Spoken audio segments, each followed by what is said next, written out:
Les matériaux utilisés pour les vêtements du souverain sacrificateur. Exode 28, versets 1 à 14. Fais approcher de toi Aaron ton frère et ses fils, et prends-les parmi les enfants d'Israël pour les consacrer à mon service dans le sacerdoce. Aaron et les fils d'Aaron, Nadab, Abihu, Éléazar et Ithamar. Tu feras à Aaron ton frère des vêtements sacrés pour marquer sa dignité et pour lui servir de parure. Tu parleras à tous ceux qui sont habiles, à qui j'ai donné un esprit plein d'intelligence, et ils feront les vêtements d'Aaron afin qu'il soit consacré et qu'il exerce mon sacerdoce. Voici les vêtements qu'ils feront: un pectoral, un éphod, une robe, une tunique brodée, une tiare et une ceinture. Ils feront des vêtements sacrés à Aaron ton frère et à ses fils, afin qu'ils exercent mon sacerdoce. Ils emploieront de l'or, des étoffes teintes en bleu, en pourpre, en cramoisi et de fin lin. Ils feront l'éphod d'or, de fil bleu, pourpre et cramoisi, et de fin lin retors. Il sera artistement travaillé. On y fera 2 épaulettes qui le joindront par ses 2 extrémités, et c'est ainsi qu'il sera joint. La ceinture sera du même travail que l'éphod et fixée sur lui. Elle sera d'or, de fil bleu, pourpre et cramoisi et de fin lin retors. Tu prendras 2 pierres d'onyx et tu y graveras les noms des fils d'Israël, 6 de leurs noms sur une pierre et les 6 autres sur la seconde pierre, d'après l'ordre des naissances. Tu graveras sur les 2 pierres les noms des fils d'Israël, comme on grave les pierres et les cachets. Tu les entoureras de montures d'or. Tu mettras les 2 pierres sur les épaulettes de l'éphod, en souvenir des fils d'Israël, et c'est comme souvenir qu'Aaron portera leur nom devant l'Éternel sur ses 2 épaules. Tu feras des montures d'or et 2 chaînettes d'or pur que tu tresseras en forme de cordon, et tu fixeras aux montures les chaînettes ainsi tressées. Tournons maintenant notre attention vers les matériaux utilisés pour les vêtements du souverain sacrificateur. L'éphod était un vêtement unique parmi les vêtements portés par le souverain sacrificateur. Cet éphod était tissé de fils d'or, bleu, pourpre et cramoisi, et de fin lin retors. Ce vêtement saint du souverain sacrificateur était fait par des artisans qui brodaient artistiquement ces 5 fils. Le fil d'or mentionné ici dans la Bible parle de la vraie foi. Le fil bleu utilisé pour les vêtements du souverain sacrificateur se rapporte au baptême que Jésus-Christ devait recevoir de Jean-Baptiste pour prendre tous les péchés de l'humanité. Matthieu 3, verset 15. Le fil pourpre parle du roi des rois, et le fil cramoisi parle du sacrifice que Jésus-Christ a fait quand il a apporté la condamnation des péchés de l'humanité. Le lin blanc utilisé pour les vêtements du souverain sacrificateur révèle la justice de Dieu qui a expié les péchés de tout le monde par le fil bleu, pourpre et cramoisi. Parmi les devoirs des souverains sacrificateurs, le plus important était le devoir des sacrifices à Dieu. En accomplissant ce devoir de faire des sacrifices à Dieu, en accord avec le système sacrificiel, le souverain sacrificateur servait non seulement Dieu, mais cela signifiait aussi qu'il aidait les gens d'Israël à être délivrés de leurs péchés. Nous devons nous rappeler que le premier et primordial de tous les devoirs du souverain sacrificateur était de faire des sacrifices pour servir et adorer Dieu. Pour prouver ce point, permettez-moi de me référer à un événement donné en Exode 32. Quand Moïse est monté au mont Sinaï pour recevoir les 10 commandements, le peuple d'Israël, voyant qu'il prenait du temps pour redescendre de la montagne, dit à Aaron : « Allons, fais-nous un Dieu qui marche devant nous, car ce Moïse, cet homme qui nous a fait sortir du pays d'Égypte, nous ne savons ce qui lui est devenu. » Exode 32, verset 1er. Aaron prit alors des Israélites les bracelets, les boucles d'oreilles, les anneaux d'or et en fit un veau d'or. Le peuple d'Israël dit alors : « Israël, voici ton Dieu qui t'a fait sortir du pays d'Égypte. » Exode 32, verset 4. Voyant cela, Aaron fit un autel devant le veau et proclama que le lendemain serait une fête pour Yahweh Dieu. Quand le jour suivant arriva, le peuple d'Israël offrit des holocaustes et fit une offrande de paix. Ils s'assirent ensuite pour manger et boire, puis y jouèrent. Ceci devint un grand péché devant Dieu, faisant souffrir le peuple d'Israël de son jugement. Nous devons garder cet événement en tête. Le souverain sacrificateur Aaron avait aussi un côté faible, bien sûr, mais en dépit de cela, il a obéi à la volonté de Dieu n'oubliant pas que pour lui, servir Dieu était son devoir le plus important comme souverain sacrificateur. Mais Aaron n'a pas été fidèle à ses devoirs de souverain sacrificateur. Pour remplir le devoir de souverain sacrificateur, il devait faire des holocaustes et apporter des offrandes de paix, en accord avec le système sacrificiel qui était établi par Dieu, peu importe que le peuple les suivît ou pas. En bref, Aaron, le souverain sacrificateur, aurait dû servir seulement Dieu. Ainsi, les pasteurs de nos jours travaillent trop souvent seulement pour les gens et non pour Dieu. Cela m'attriste profondément de penser que beaucoup des sacrificateurs d'aujourd'hui épousent de telles pensées erronées. Mais je ne suis pas si terriblement inquiet car les vrais sacrificateurs se trouvent encore parmi eux. Pour expier les péchés des gens, les sacrificateurs doivent remplir leur responsabilité de faire des offrandes à Dieu correctement, selon le système sacrificiel. Nous devons accorder une attention spéciale à ce passage où Dieu dit à Moïse « Fais approcher de toi Aaron ton frère et ses fils, et prends-les parmi les enfants d'Israël pour les consacrer à mon service dans le sacerdoce. » Exode 28, verset 1. Dieu a revêtu Aaron des vêtements du souverain sacrificateur, qui étaient faits spécialement pour lui pour qu'il serve Dieu premièrement et par-dessus tout. Chaque sacrificateur qui sert aujourd'hui ne doit pas oublier cela. Les vêtements du souverain sacrificateur étaient faits de fil d'or, bleu, pourpre et cramoisi et de fin lin retors. Remplir les devoirs de souverain sacrificateur. Le jour de l'expiation, et pour remettre les péchés des Israélites une fois par an, le souverain sacrificateur devait transférer tous leurs péchés sur le sacrifice en posant ses mains sur sa tête, prendre son sang, puis le mettre sur l'autel des holocaustes et asperger sur et devant le propitiatoire. De même Jésus, notre vrai souverain sacrificateur du ciel, est venu sur la terre, a reçu le baptême par lequel il a pris tous les péchés de l'humanité, a versé son sang puis est mort à la croix, est ressuscité d'entre les morts, et a ainsi apporté la victoire du salut à ceux qui croient. En servant Dieu comme souverain sacrificateur, Aaron devait porter un vêtement particulier appelé l'éphod, qui était fait de fil d'or, bleu, pourpre et cramoisi et de fin lin retors. Avec ce vêtement du souverain sacrificateur, Dieu nous enseigne comment donner nos sacrifices pour recevoir la rémission des péchés. Pour réaliser le sens profond qui se trouve dans le fil d'or, bleu, pourpre et cramoisi et le fin lin retors utilisés pour les vêtements du souverain sacrificateur, nous devons connaître la rémission des péchés qui a été accomplie par la justice de Dieu et son amour. Par les 5 fils utilisés pour les vêtements du souverain sacrificateur, Dieu nous a montré qu'il a établi la rémission éternelle du péché en Jésus-Christ avant même la fondation du monde, Éphésiens 1, verset 4. Aussi, pour remplir nos devoirs de sacrificateur correctement, nous devons d'abord comprendre le mystère de la purification du péché contenu dans l'évangile de l'eau et de l'esprit et y croire. C'est la providence prédestinée du salut que Dieu le Père a établi pour nous en Jésus-Christ. Pour que le souverain sacrificateur remplisse ses devoirs correctement, il devait faire les sacrifices correctement. C'est-à-dire que pour la rémission des péchés de son peuple, il devait poser ses mains sur la tête des sacrifices et transférer les péchés dessus correctement selon le système sacrificiel. Au jour de l'expiation, le souverain sacrificateur posait ses mains sur la tête du sacrifice et coupait sa gorge pour prendre le sang. Par cette imposition des mains, tous les péchés annuels des Israélites étaient transférés sur le sacrifice.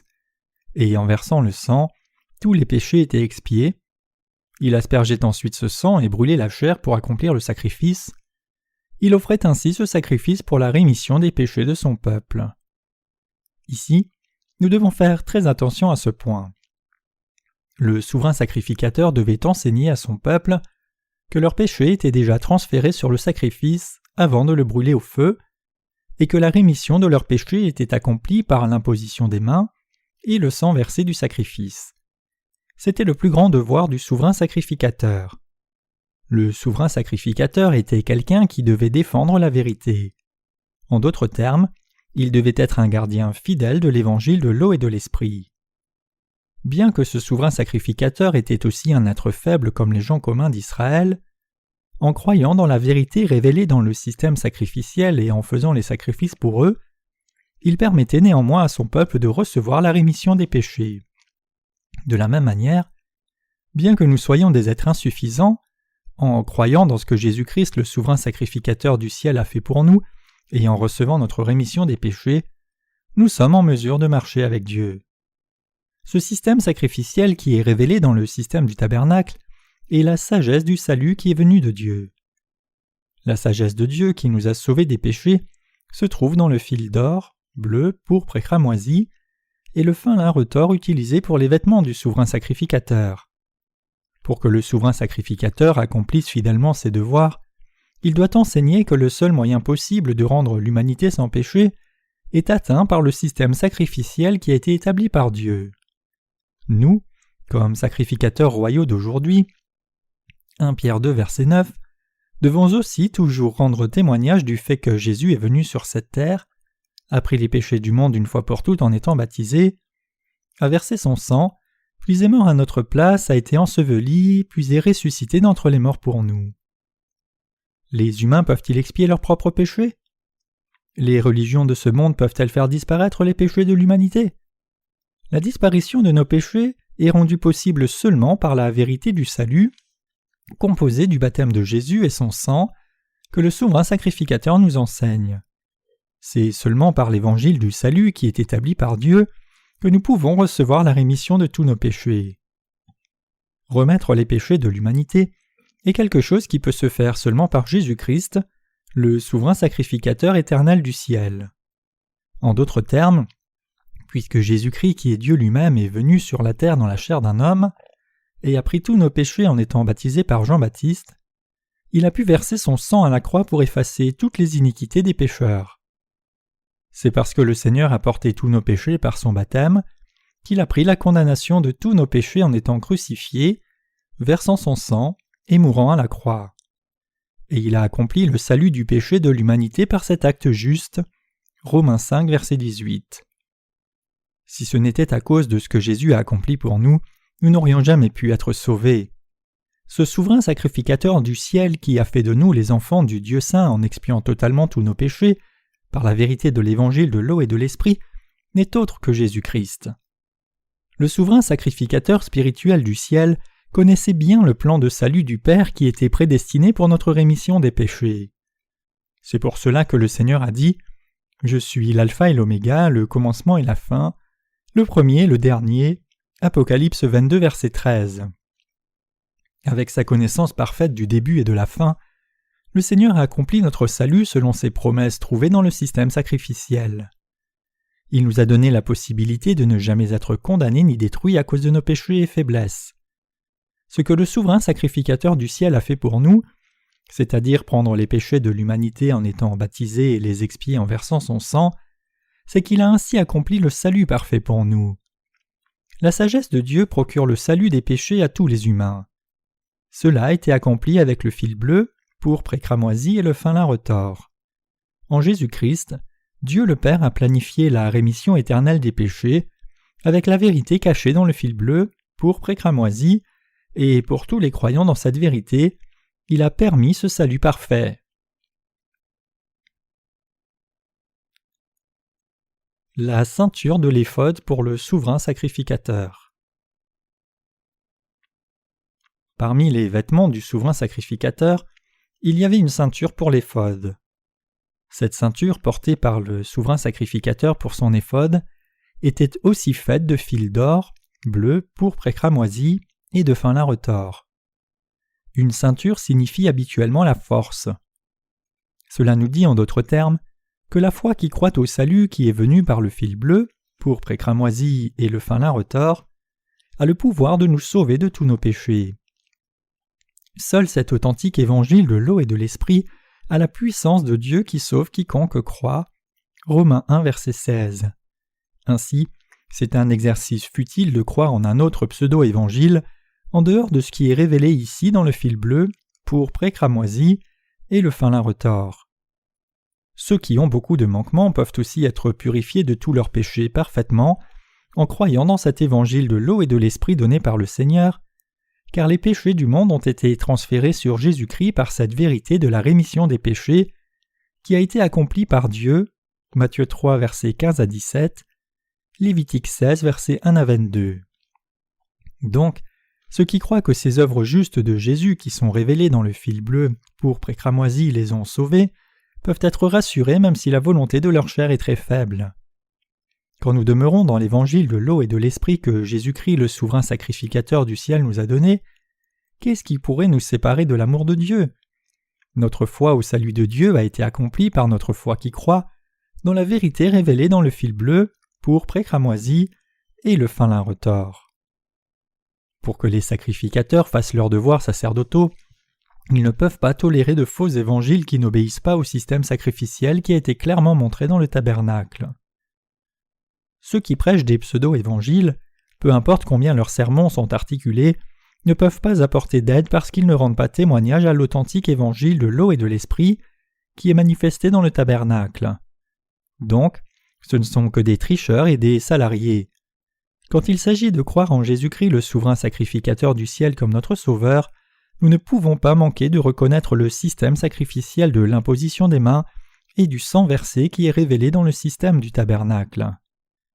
Nous devons réaliser qu'il y a beaucoup de pseudo-évangiles dans ce monde. Aussi, peu importe qui est le prédicateur, si le prédicateur prêche la vérité de l'évangile de l'eau et de l'esprit, vous devez alors écouter et accepter ses enseignements. Les 5 matériaux utilisés pour l'éphod et sa ceinture révèlent notre vrai salut. C'étaient les matériaux qui manifestaient l'offrande sacrifiée, qui apportait la rémission du péché aux pécheurs quand on la donnait exactement selon le système sacrificiel de l'Ancien Testament, et cela consistait principalement dans l'imposition des mains et le sang versé. Ces matériaux révélés évidemment eux-mêmes dans le Nouveau Testament, par le baptême de Jésus et son sang versé, disent que Jésus a apporté le salut de la rémission des péchés à ceux qui croient. Quiconque croit dans l'évangile de l'eau et de l'esprit de tout cœur reçoit la rémission des péchés et la vie éternelle.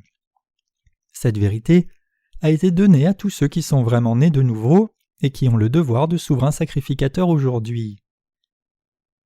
Le souverain sacrificateur terrestre transférait les péchés de son peuple en posant ses mains sur la tête du sacrifice.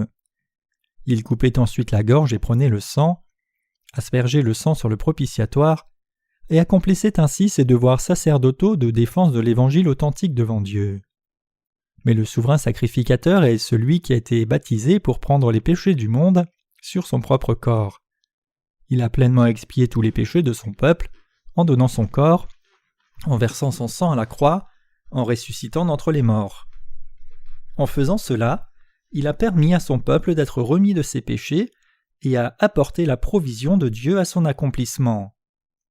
Aujourd'hui, c'est quand les disciples de Jésus diffusent cet évangile, que Jésus-Christ a éradiqué tous les péchés de l'humanité, qu'ils remplissent avec succès leur devoir sacerdotal. L'une des raisons pour lesquelles le christianisme d'aujourd'hui a tant de problèmes, c'est qu'il y a beaucoup d'escrocs spirituels dans les communautés qui prétendent remplir leur devoir sacerdotal correctement alors qu'ils ne connaissent même pas l'évangile de l'eau et de l'esprit. Le moyen de devenir les vrais sacrificateurs devant Dieu, c'est de croire dans l'évangile de l'eau et de l'esprit. Seuls ceux qui ont cette foi peuvent donner le bon sacrifice pour le péché à Dieu et vraiment aimer les autres. Pourquoi pensez-vous que l'Église de Dieu existe ? Je peux vous dire que l'Église de Dieu existe pour diffuser l'évangile de l'eau et de l'esprit aux pécheurs. Et c'est ainsi que l'on doit servir Dieu et aimer les âmes qui ont été créées à son image.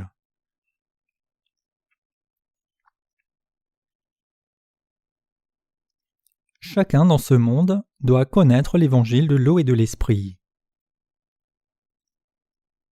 Le christianisme d'aujourd'hui de par le monde doit connaître l'évangile de l'eau et de l'esprit. Notre Seigneur a dit « Vous êtes le sel de la terre, vous êtes la lumière du monde » Matthieu 5, versets 13 à 14. Nous qui croyons en l'évangile de l'eau et de l'esprit sommes la vraie lumière et le sel spirituel du monde.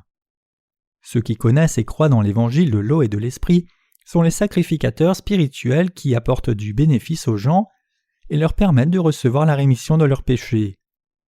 Mais par contre, ces pasteurs qui prétendent accomplir leurs devoirs sacerdotaux alors qu'ils ne connaissent pas cet évangile de l'eau et de l'esprit ne sont rien de plus que des salariés. Ceux qui remplissent leurs devoirs sacerdotaux seulement comme des salariés peuvent faire des chrétiens de nom, mais ils ne peuvent pas effacer les péchés qui se trouvent dans tous ceux qui les suivent. Les vrais sacrificateurs sont ceux dont les péchés ont été expiés, ceux qui sont sans péché devant Dieu en croyant dans l'évangile de l'eau et de l'esprit. C'est en leur donnant leurs devoirs sacerdotaux et en faisant qu'ils donnent le sacrifice légal qui efface tous les péchés de son peuple que Dieu permet à chacun d'être purifié de tous ses péchés. C'est par ces sacrificateurs que Dieu a permis à l'humanité de connaître ses œuvres de salut, d'y croire et de revenir ainsi à lui et mener une vie juste. Les sacrificateurs sont ceux qui ont la responsabilité et le devoir de faire que tout le monde réalise le mystère du fil bleu, pourpre et cramoisi, et de diffuser cette vérité. Donc, le sacerdoce spirituel est d'une importance aussi critique que l'évangile de l'eau et de l'esprit lui-même. Dieu nous a donné la parole d'évangile de l'eau et de l'esprit pour que nous remplissions notre sacerdoce spirituel puissamment. Nous devons le remercier de nous avoir donné cette foi, le fil d'or, qui croit en l'évangile authentique qui est révélé dans le fil bleu, pourpre et cramoisi et le fin lin retors. Quand nous étudions les vêtements portés par le souverain sacrificateur, nous pouvons découvrir comment la rémission des péchés de l'humanité a été accomplie. Après un examen rapproché des vêtements du souverain sacrificateur, l'évangile de l'eau et de l'esprit devient clair comme du cristal. Ce n'est pas par les pseudo-évangiles propagés par des menteurs que Dieu a sauvé l'humanité des péchés du monde, mais plutôt Dieu a planifié notre salut du péché en Jésus-Christ avant la fondation du monde, et il a accompli ce plan exactement par le baptême et le sang versé de Jésus-Christ. Parmi les vêtements des souverains sacrificateurs, il y avait aussi une tunique tissée et un pantalon de lin. Nous portons aussi des sous-vêtements, mais ces vêtements du souverain sacrificateur étaient différents des sous-vêtements que nous portons. La tunique du souverain sacrificateur était un long vêtement faisant tout le long jusqu'aux genoux. Puisqu'il était tissé de fin lin retors, l'air pouvait circuler librement. Quand les sacrificateurs faisaient les holocaustes, ils devaient apporter les morceaux du sacrifice à l'autel des holocaustes et les brûler. Cet autel était relativement haut, et donc la partie inférieure du corps du souverain sacrificateur pouvait être exposée quand il s'approchait de l'autel des holocaustes. Donc, Dieu a ordonné à Moïse de faire une tunique et un pantalon de lin pour couvrir les parties inférieures du corps du souverain sacrificateur entièrement, pour qu'il n'y ait pas d'iniquité et ni sa mort. Combien les vêtements du souverain sacrificateur sont splendides! Le pectoral placé sur son buste brillait de 12 pierres précieuses qui étaient placées dessus, et les épaules étaient aussi ornées de pierres précieuses. Le pectoral était attaché aux épaulières avec 2 chaînes d'or pur, faites comme des cordes, et s'était attaché à la ceinture de l'éphod pour que cela ne se détache pas de l'éphod. Donc, quand le souverain sacrificateur marchait, ses cordes d'or pur bougeaient d'avant en arrière et résonnaient. De plus, les 12 pierres précieuses sur le pectoral du jugement brillaient aussi, les grandes pierres précieuses posées sur les 2 épaulières brillaient aussi, et le front brillait aussi, avec la plaque d'or attachée au turban fait de fin lin. Combien d'or y avait-il dans le tabernacle? Toutes les planches étaient couvertes d'or, et le propitiatoire, le chandelier, la table des pains de proposition, et beaucoup de ces ustensiles du lieu saint étaient tous faits d'or. Le tabernacle était simplement magnifique. De même, quand nous entrons dans le domaine de Jésus-Christ, nous pouvons réaliser combien ce domaine est magnifique. En regardant de l'extérieur, le tabernacle peut ne pas sembler si impressionnant, mais quiconque connaît la quantité d'or utilisée sait que le poids combiné de tout cet or totalisait plus d'1 tonne. L'or utilisé pour le tabernacle était au total de 29 talents et 730 cycles. Exode 38, verset 24.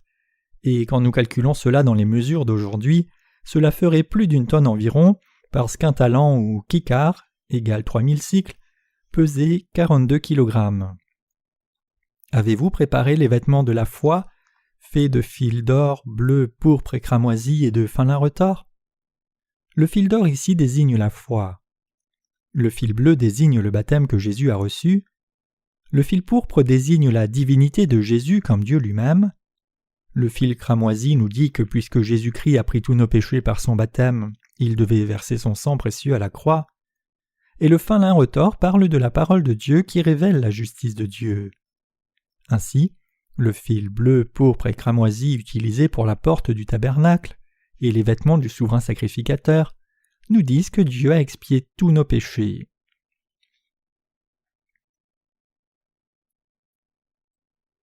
Quand nous venons devant Dieu avec la foi dans cette vérité, nous pouvons recevoir la rémission de tous nos péchés.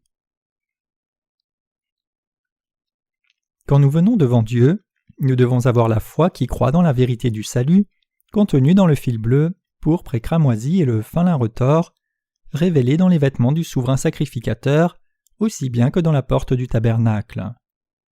Quand le souverain sacrificateur faisait le sacrifice du jour de l'expiation, il devait poser ses mains sur la tête du sacrifice, puis couper sa gorge pour en prendre le sang. Par cette imposition des mains, les péchés de tous les gens étaient transférés sur cet animal à sacrifier, et par le sang versé, tous ces péchés étaient remis. Quiconque n'a pas cette foi ne peut pas venir à Dieu. Essayer de faire des offrandes à Dieu sans cette foi est complètement absurde. Le système sacrificiel et les matériaux du tabernacle sont tous reliés à la foi qui croit dans l'évangile de l'eau et de l'esprit. C'est par sa foi dans la parole donnée par Dieu que le souverain sacrificateur pouvait venir devant Dieu et accomplir ses devoirs sacerdotaux pour son peuple en donnant le sacrifice qui expiait tous leurs péchés. Alors comment est votre foi? Dans ce temps présent, vous et moi qui connaissons et croyons dans cette vérité et vivons devant Dieu par la foi, sommes ces sacrificateurs royaux. 1 Pierre 2, verset 9. Votre foi est-elle la même que la foi qui croit au système sacrificiel révélé dans l'Ancien Testament? La vraie foi doit être la foi qui croit dans l'Évangile authentique donné par l'Ancien et le Nouveau Testament. Les formes extérieures de la foi peuvent différer de temps en temps, mais le contenu de la vraie foi doit être le même. Les souverains sacrificateurs qui sont approuvés par Dieu sont ceux qui donnent leur offrande selon le système sacrificiel. Quand la Bible dit que l'éphod était travaillé artistiquement, cela signifie qu'il était élaboré en détails précis. Le souverain sacrificateur devait porter l'éphod qui était entièrement tissé, sans qu'il ne manque l'un des 5 fils spécifiés. Ainsi, c'est par la foi qui croit vraiment dans le fil bleu, pourpre et cramoisi et le fin lin retors que ceux qui sont devenus sacrificateurs peuvent être d'abord vêtus de sainteté, puis seulement venir devant Dieu et donner l'offrande de la rémission des péchés pour les autres. Qu'en est-il alors de votre foi? Savez-vous et croyez-vous dans l'évangile de l'eau et de l'esprit correctement? La foi des sacrificateurs de l'Ancien Testament, qui croyaient dans la vérité qui se révèle elle-même dans les fils bleus, pourpre et cramoisi et le fin lin retors, est la même que la foi qui croit dans l'évangile de l'eau et de l'esprit au temps du Nouveau Testament. Cette foi, c'est la vérité absolue du salut que personne ne peut altérer. Sans cette foi, personne ne peut venir devant Dieu, ni diffuser son évangile saint. Finalement, cela signifie que ceux qui n'ont pas reçu la rémission de leurs péchés par cet évangile authentique ne peuvent pas remplir leurs devoirs sacerdotaux pour les autres. Par notre site, nous entendons des nouvelles de beaucoup d'autres pays. Nous entendons des gens du monde entier, du Pérou à la Chine et d'Ouganda en Hollande, que des gens reçoivent la rémission des péchés à travers nos livres chrétiens gratuits. À travers ces livres qui contiennent l'évangile de l'eau et de l'esprit, les gens que nous n'avons même pas rencontrés reçoivent la rémission de leurs péchés. Si dans chaque pays les gens reçoivent la rémission des péchés et qu'ils diffusent à leur tour l'évangile en tant que partenaires, quelles grandes œuvres seront accomplies? Si nos livres chrétiens gratuits peuvent trouver un chemin dans chaque pays, il ne sera pas trop difficile que beaucoup de gens de par le monde naissent vraiment de nouveau. Beaucoup d'âmes de par le monde entier reçoivent maintenant la rémission des péchés en lisant nos livres. Nous devons donc continuer d'être fidèles à nos devoirs sacerdotaux et diffuser cette vérité du salut qui est révélée dans le système du tabernacle par la foi. Chers croyants, c'est seulement quand vous devenez sans péché et saints que vous pouvez diffuser le vrai évangile aux gens du monde entier, mais pas avant. Pour devenir des sacrificateurs, nous devons avoir et diffuser la foi qui croit aux 4 vérités qui sont révélées dans le tabernacle. Notre Seigneur, qui est le vrai Dieu lui-même, a remis tous nos péchés par le fil bleu, pourpre et cramoisi. En venant sur la terre, étant baptisé et versant son sang, notre Seigneur a effacé tous nos péchés, et en portant sévèrement la condamnation pour tous ces péchés à notre place, il a sauvé ceux qui croient de tous leurs péchés. Quiconque croit dans l'évangile de l'eau et de l'esprit qui nous rend justes et sans péché peut porter ces saints vêtements. Quand nous portons ces vêtements, venons devant Dieu, le prions, demandons son aide et le servons, nous pouvons remplir nos devoirs sacerdotaux en diffusant cet évangile. Avez-vous reçu la rémission de vos péchés en croyant dans cet évangile de l'eau et de l'esprit? La foi comme ce fil d'or est-elle dans votre cœur? Ce n'est pas assez de connaître seulement cette vérité de l'évangile pour nous-mêmes, mais nous devons aussi y croire de tout cœur. Nous ne devons pas laisser une seule de ces vérités trouvées dans les 4 fils utilisés pour les vêtements du souverain sacrificateur et la porte du tabernacle. Chacun doit se trouver dans notre foi. Qui sont les pseudo-croyants d'aujourd'hui? Quand quelque chose semble similaire mais qu'à un examen plus rapproché son contenu est très différent, nous appelons cela une imitation. N'est-ce pas cela que les pseudo-évangiles? Ceux qui ne croient pas en l'évangile de l'eau et de l'esprit mais croient plutôt en d'autres faux évangiles sont juste des gens qui ont une foi dénaturée.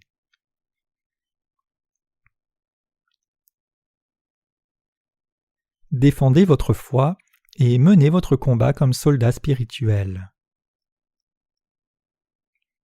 Pendant un temps, il y avait beaucoup de pseudo-reporters qui prétendaient être de vrais journalistes et extorquaient de l'argent aux gens.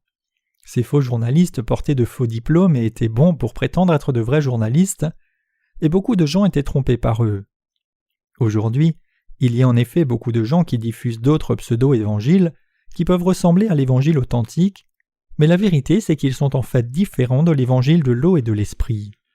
Donc, avant de croire un évangile, nous devons l'examiner de près en accordant une attention particulière pour voir si oui ou non il contient chacun des fils bleus, pourpre et cramoisi, et le fin lin retors, et si rien n'a été laissé de côté. Dieu a ordonné à Moïse de faire les vêtements du souverain sacrificateur en tissant artistiquement tout cela sans laisser aucun des fils. Cela signifie que les sacrificateurs d'aujourd'hui ne doivent pas laisser de côté un élément de l'évangile de l'eau et de l'esprit quand il s'agit de leur foi. Si nous ne croyons pas que Dieu a établi notre salut avec ces 4 fils, le fil bleu, pourpre et cramoisi et le fin lin retors, nous ne pouvons pas être approuvés par Dieu. Comment pouvons-nous discerner si la foi de quelqu'un est faussée ou pas? Quand nous regardons aux couleurs des vêtements portés par le souverain sacrificateur, nous pouvons réaliser qu'aujourd'hui, seule la foi de ceux qui croient dans l'évangile de l'eau et de l'esprit est correcte. Si quelqu'un croit au vrai évangile comme ces gens, alors vous pouvez considérer cette personne comme quelqu'un qui a été pleinement remis de tous ses péchés. Il y a beaucoup de gens qui pensent que leur foi est saine, même s'ils ne croient pas dans la vérité du fil bleu, le baptême de Jésus, et croient seulement au sang de la croix. Ces gens ne sont pas ceux qui croient au parfait évangile. Puisque ces gens ne connaissent pas le vrai évangile devant Dieu, ils ne peuvent pas prêcher la rémission spirituelle du péché. Chers croyants, vous devez être capables de discerner la foi de ceux qui croient dans des pseudo-évangiles de la foi de ceux qui croient au vrai évangile. Il y a beaucoup de pasteurs sur la terre qui croient dans ces pseudo-évangiles. Dans l'Ancien Testament, les vêtements du souverain sacrificateur étaient faits avec 5 matériaux, et c'est en ayant cette foi que nous avons la rémission des péchés. C'est pour cela que nous menons notre combat spirituel contre Satan. L'apôtre Paul traite de ce sujet dans le livre des Éphésiens. Lisons Éphésiens 6, versets 10 à 18. Au reste, fortifiez-vous dans le Seigneur et par sa force toute-puissante. Revêtez-vous de toutes les armes de Dieu, afin de pouvoir tenir ferme contre les ruses du diable, car nous n'avons pas à lutter contre la chair et le sang, mais contre les dominations, contre les autorités, contre les princes de ce monde de ténèbres, contre les esprits méchants dans les lieux célestes. C'est pourquoi prenez toutes les armes de Dieu, afin de pouvoir résister dans le mauvais jour et tenir ferme après avoir tout surmonté. Tenez donc ferme, ayez à vos reins la vérité pour ceinture, revêtez la cuirasse de la justice, mettez pour chaussure à vos pieds le zèle que donne l'évangile de paix, prenez par-dessus tout cela le bouclier de la foi, avec lequel vous pourrez éteindre tous les traits enflammés du malin, prenez aussi le casque du salut et l'épée de l'esprit, qui est la parole de Dieu, faites en tout temps par l'esprit toutes sortes de prières et de supplications, veillez à cela avec une entière persévérance, et priez pour tous les saints.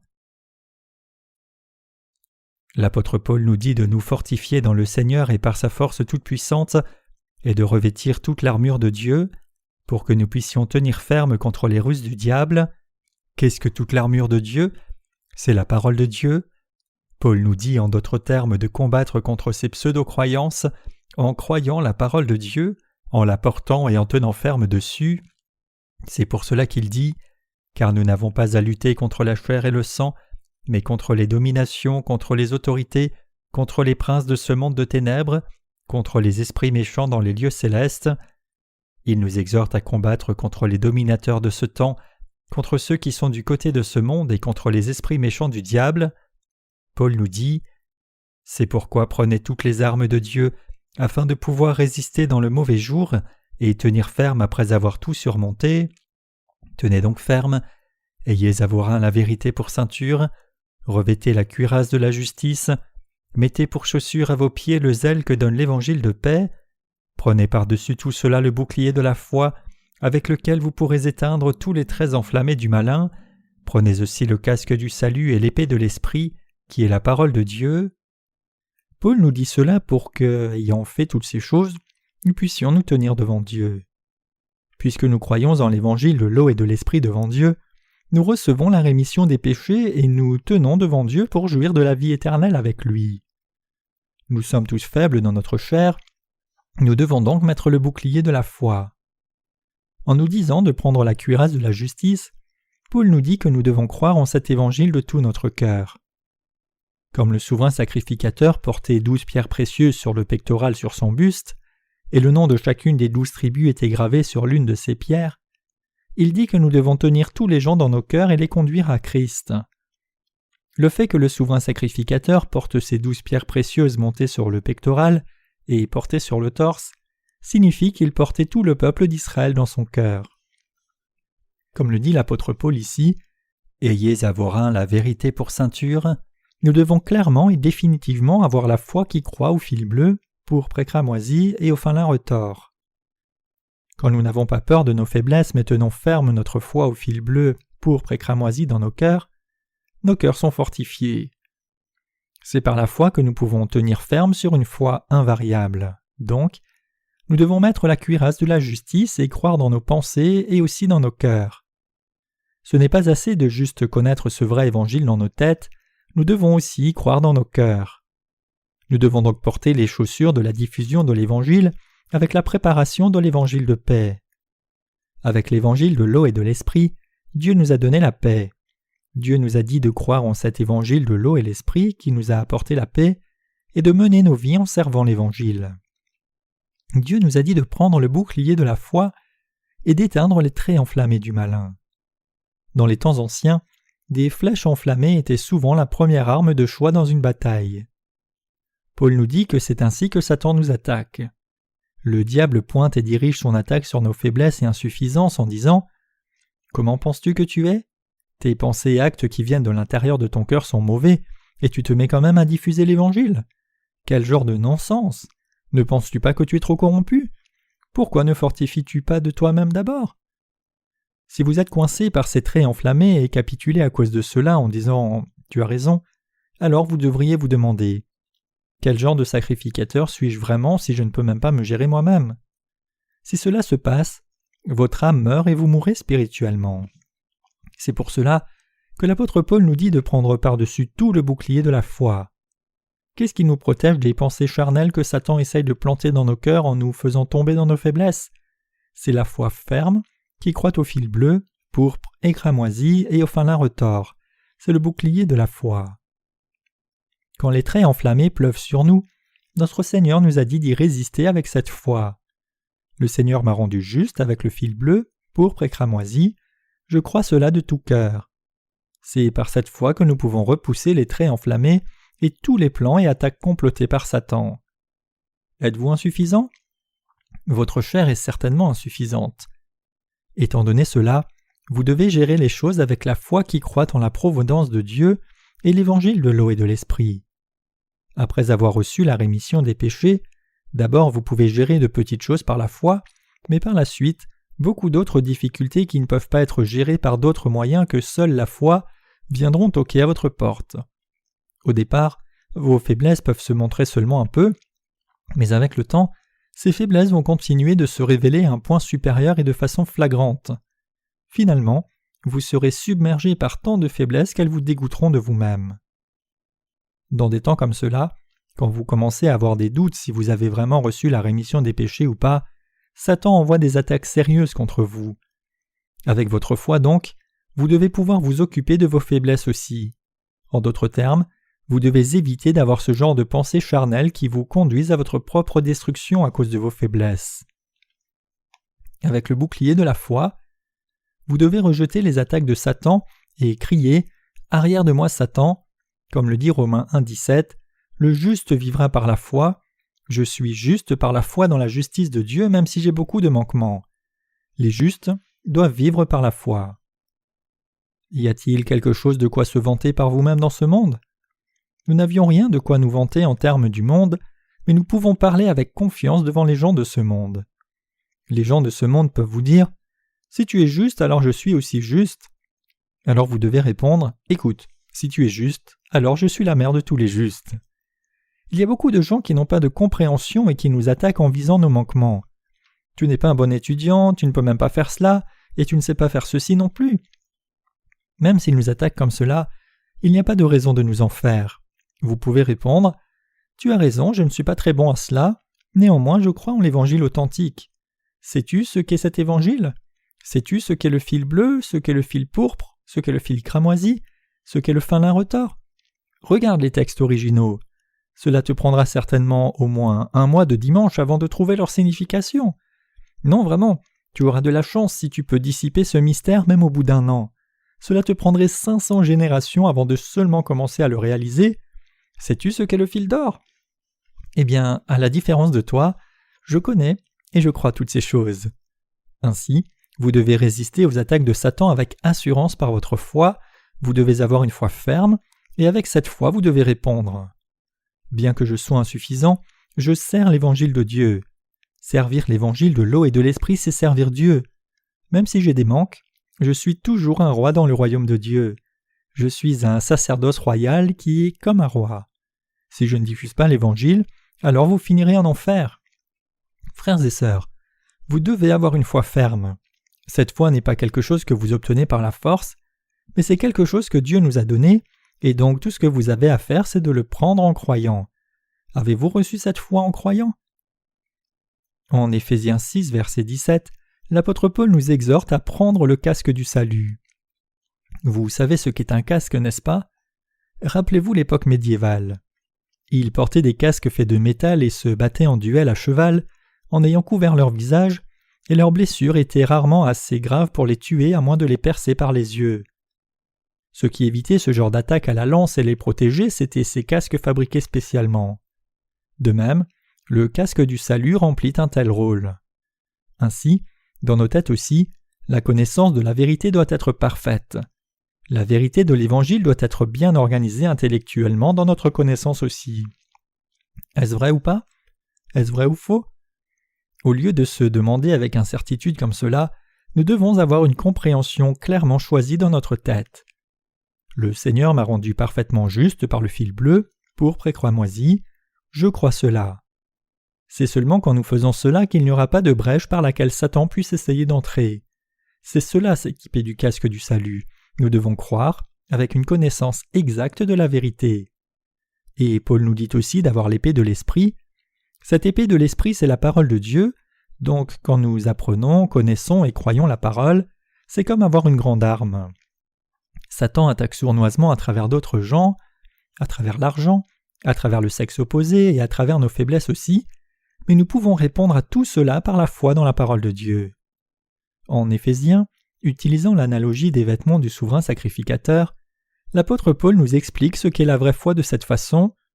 Mettez la cuirasse de la justice. Il nous dit en d'autres termes de mettre la cuirasse de la vérité que Dieu nous a rendue juste. Paul nous dit aussi de prendre le casque du salut et l'épée de l'esprit. En utilisant cet exemple, il nous dit de combattre Satan, de le frapper et de le vaincre, en ayant la connaissance complète de la vérité et en croyant la parole de Dieu. Il nous dit de supprimer toute hésitation et tout mauvais obstacle qui bloque notre foi. Ceux qui ont des pseudo-évangiles sont ceux qui prétendent avoir effacé leurs péchés alors qu'ils croient seulement en partie, c'est-à-dire au sang de Jésus à la croix et ses attributs divins de Fils de Dieu. Ce que nous devons rejeter et écarter, c'est justement cette foi dénaturée. La foi qui croit en Jésus, sans son ministère du fil bleu, c'est comme le souverain sacrificateur qui porterait de faux vêtements. Mais dans ce monde, il y a tant de chrétiens de nom qui oublient le fil bleu dans leur foi que nous ne pouvons même pas les compter. Cependant, nous mettons l'évangile de l'eau et de l'esprit dans nos livres et témoignons de cet évangile qui est venu par le fil bleu, pourpre et cramoisi et le fin lin retors, l'évangile auquel nous croyons. Indépendamment que les gens y croient ou pas, c'est pour leur donner au moins une occasion de le lire, le savoir, et de croire la vérité que nous faisons que nos livres contiennent l'exacte parole de Dieu. Ceux qui croient seulement que Jésus est Dieu et qu'il a effacé leurs péchés en versant son sang à la croix sont prompts à baisser leur foi, basée sur leurs émotions, en trompant les autres et même eux-mêmes. Mais nous qui croyons dans la vérité, nous connaissons, croyons et prêchons que c'est en étant baptisés et en versant le sang à la croix à mort que Jésus, qui est Dieu lui-même, nous a sauvés parfaitement. Croyez-vous maintenant que les vêtements du souverain sacrificateur ont été faits de fil d'or, bleu, pourpre et cramoisi et de fin lin retors? Ceux qui ont été pleinement couverts de la sainteté sont ceux qui portent ces vêtements faits de ces 5 fils. Ceux qui dans leur cœur croient dans la rémission des péchés qui est venue par le fil d'or, bleu, pourpre et cramoisi et le fin lin retors sont le vrai peuple de la foi et les sacrificateurs spirituels qui croient qu'ils ont été vraiment sauvés de tous leurs péchés. Il y a quelque chose que ceux qui sont maintenant devenus sacrificateurs spirituels ne peuvent jamais oublier. C'est l'implication du fil bleu, pourpre et cramoisi et du fin lin retors, l'ombre du vrai évangile. C'est avec ces 5 fils que nous faisons les vêtements saints de la rémission des péchés, les portons avec foi et venons devant Dieu. Cela parle de notre vraie foi. À cause de notre foi qui croit cette vérité, Dieu a rendu nos cœurs saints, tout comme il l'a fait pour le souverain sacrificateur de l'Ancien Testament. En croyant cette vérité, nous sommes tous devenus des sacrificateurs devant Dieu, nous sommes les sacrificateurs royaux qui servent Dieu. Frères et sœurs, je vous demande d'avoir la foi qui croit en cette vérité, et avec cette foi, de combattre Satan et de remplir vos devoirs sacerdotaux. Et en faisant cela, j'espère et prie que vous remplissiez tous vos devoirs sacerdotaux fidèlement pour toujours. Je dis cela parce que si vous cessez de croire en l'évangile du fil bleu, pourpre et cramoisi et du fin lin retors, votre sacerdoce vous sera enlevé. Je prie que vous deveniez tous encore davantage des sacrificateurs fidèles qui plaisent à Dieu avec une foi infaillible dans l'évangile authentique. C'est mon espoir que vous croyiez tous au vrai évangile jusqu'à la fin, pour que vous ne perdiez pas l'évangile de la vie éternelle, défendiez votre foi et remplissiez vos devoirs sacerdotaux pour toujours.